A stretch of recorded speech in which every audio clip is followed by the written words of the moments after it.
Bonjour et bienvenue pour cette troisième partie sur la méthode de conception de tiroirs traditionnels. La dernière fois, nous avions terminé sur les tiroirs à l'anglaise, les tiroirs qui se trouvent à l'intérieur des meubles, et je vous avais parlé que les façades pouvaient être de différentes manières. Là, je vous ai fait une autre façade avec une petite baguette clouée qui permet de pouvoir attraper le tiroir et le sortir du meuble, et pourquoi pas même le poser sur un bureau. Alors, ici, nous avons un tiroir d'angle à 45 degrés. Et le coulissage se fait grâce à un système de queue d'aronde que l'on voit sous le tiroir. Alors pour bien comprendre cette conception, on va commencer par, je vais enlever le dessus, je vais le masquer, comme ça on voit mieux. On a un cadre de façade assemblé à tonneau mortaise avec une traverse. Et ici dessous, nous avons la coulisse qui est assemblée avec soit un tenon sur le devant, soit une entaille. Généralement, nos anciens faisaient une entaille et c'était simplement cloué. Là, j'ai fait une conception avec un tenon mortaise. On va le voir dessous, ici, si je le masque. Voilà, donc on a une mortaise sur la traverse à l'arrière pour recevoir cette pièce de bois qui est en forme de queue d'aronde. Le coulissage et le guidage se fait sur cette même zone, à queue d'aronde, et l'antibascule se fait sur le fond du tiroir. Les pièces à queue d'aronde qui se trouvent sous le tiroir sont généralement vissées collées sous le fond du tiroir. La pente donnée, ici, c'est une pente qui est assez proche des 60 degrés. Elle n'est pas tout à fait la même pente que les queues d'aronde. Elle peut même aller jusqu'à 45 degrés. Alors voyons maintenant la fabrication et la conception de ce tiroir. La surface que l'on voit ici en rouge, c'est la surface sur laquelle on va réaliser les queues d'aronde. Et les queues d'aronde sont réalisées de la même manière qu'un tiroir d'équerre, sauf que ici nous avons une liaison à 45 degrés. Et le fait de voir l'arasement ici à 45 degrés, on aurait l'impression que toutes les arêtes des queues d'aronde sont à 45 degrés. Mais ce n'est pas le cas. En fait, nous avons un tiroir qui est réalisé exactement comme un tiroir d'équerre. Sauf que l'arasement du haut, lui, va être dans le prolongement de la façade. Il n'y a que cet arasement-là. Tout le reste, c'est un arasement d'équerre. Pour réaliser les queues d'aronde comme ça, c'est beaucoup plus simple. On le fait à la scie à ruban, les deux côtés l'un contre l'autre, donc on fait les deux côtés en même temps pour pouvoir réaliser les queues d'aronde sur la façade, que l'on vient présenter sur la façade, sur la surface qui est rouge, ici, là, et on exécute les queues d'aronde à la défonceuse. On enlève la matière à la défonceuse, alors effectivement, ça nous fait un plat beaucoup plus important. La surface qui est de couleur pêche, elle est parallèle à la surface rouge. Une fois que les queues d'aronde sont faites, donc après on vient faire la rainure, et la rainure, elle est cachée par la queue d'aronde du côté.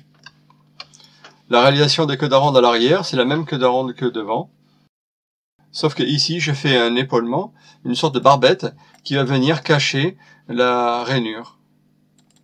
Voilà. C'est-à-dire que, en fait, si je ne fais pas cette barbette-là, je me retrouverai avec un trou ici. Voilà. Si j'oublie de faire cette barbette, voilà, si je fais une queue d'aronde traditionnelle, normale, comme ça, avec un arasement, et bien une fois le tiroir monté, je me retrouve avec ce petit trou. Ceci dit, c'est pas très grave, puisque ça se trouve quand même à l'arrière du tiroir, on ne le voit jamais. Mais bon, j'ai poussé un peu la fantaisie à aller jusqu'à boucher cette partie. Voilà pour ce qui est de la conception du tiroir avec un coulissage à 45 degrés. La coulisse qui supporte le tiroir et qui le fait coulisser à 45 degrés, elle est assemblée à l'arrière dans une entaille, dans le pied. C'est-à-dire que sur le pied arrière, on réalise une entaille et la traverse vient se loger à l'intérieur. Ou alors, et c'est souvent le cas, elle est ajustée d'équerre et reprise par l'arrière avec des vis pour la maintenir dans sa position. Pour que le tiroir ne sorte pas de son emplacement, souvent, ici dessous, on vient ajouter un petit taquet que l'on vient visser sous cette coulisse. Ça nous fait une butée de fond de tiroir. Voilà.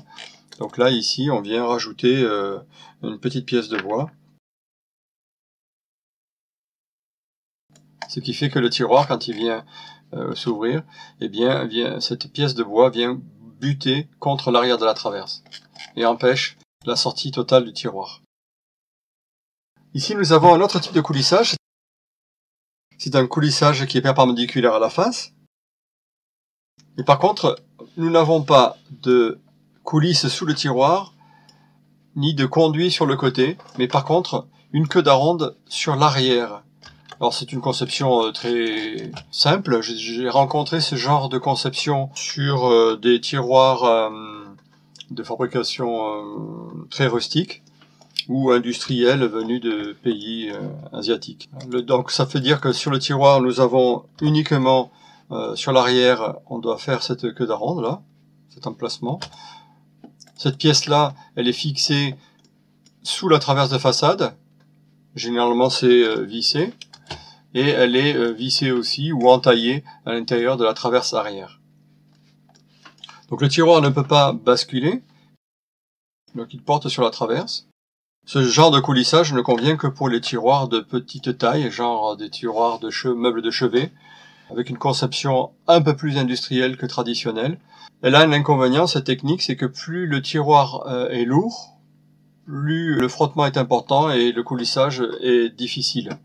Voilà, mais pour un tiroir de chevet, un tiroir qui serait ouvert que très rarement.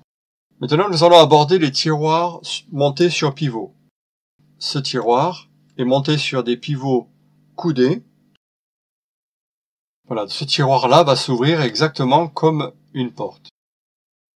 Contrairement à une porte, le tiroir, lui, va être porté. Il va y avoir un frottement.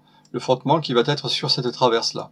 Étant donné que nous avons un tiroir qui est assez large, eh bien, avec le poids des affaires qui se trouveraient à l'intérieur du tiroir, nous le ferait basculer vers le bas. Donc, pour empêcher cela, on le fait glisser sur cette surface-là, cette coulisse qui est là pour porter le tiroir au moment de l'ouverture. L'avantage des tiroirs à rotation avec des pivots coudés, c'est qu'il n'y a pas de modification à faire sur le meuble.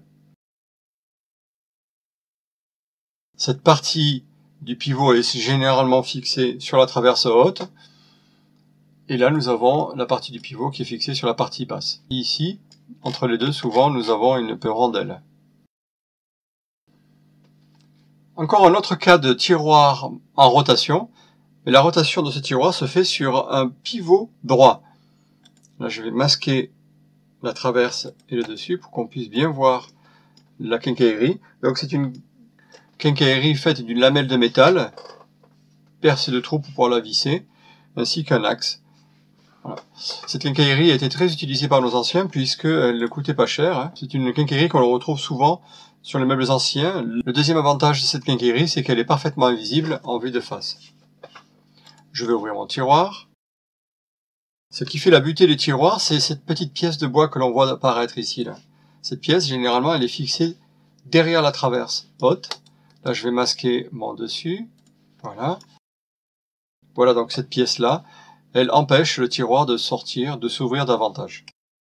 Quand on a ce genre de rotation, faite avec un pivot droit, on est obligé de faire une feuillure dans le pied. Alors pour bien comprendre cela, je vais masquer ma traverse haute et je vais mettre en vue de dessus, en projection parallèle.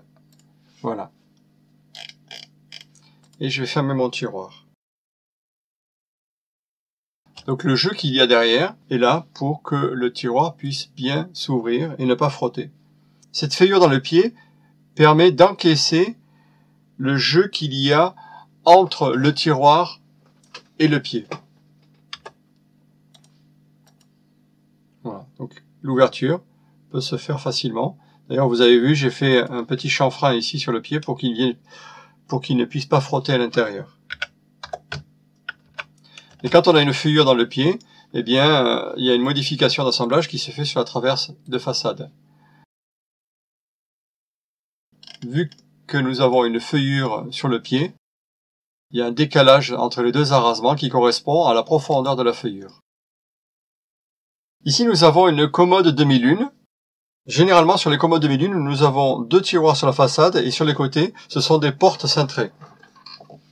Mais là, c'est une commode à 6 tiroirs, dont les tiroirs latéraux, sur le côté gauche, sont montés sur pivot. Les tiroirs de la façade ont un coulissage traditionnel, et par contre la façade, elle n'est pas massive. Sur ce genre de façade, on le monte avec le principe de la briquette. Donc je l'expliquais dans un article sur l'ère du bois. Donc les pièces de bois sont assemblé collé comme un mur de briques, puis râpé, raclé et replaqué.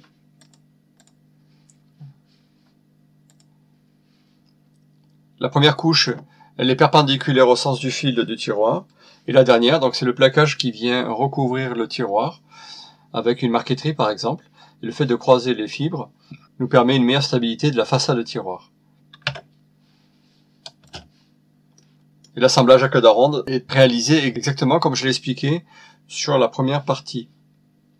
Ici nous avons un tiroir monté sur un pivot coudé dont l'ouverture peut se faire soit sur le devant, pour ce tiroir, ou sur l'arrière. On a le choix des deux techniques.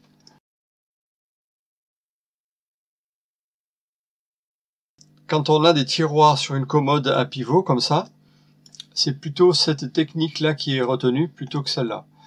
Vu qu'on est placé devant le tiroir, dans ce cas, quand le tiroir s'ouvre, on continue toujours à voir le motif de plaquage, la marqueterie qui se trouve sur la façade du tiroir. Alors que dans le cas du bas, quand on ouvre le tiroir, eh bien on se retrouve à regarder, à voir l'intérieur du meuble, donc c'est pas très joli. Cette technique-là, elle est assez peu utilisée, on préférera plutôt celle-là.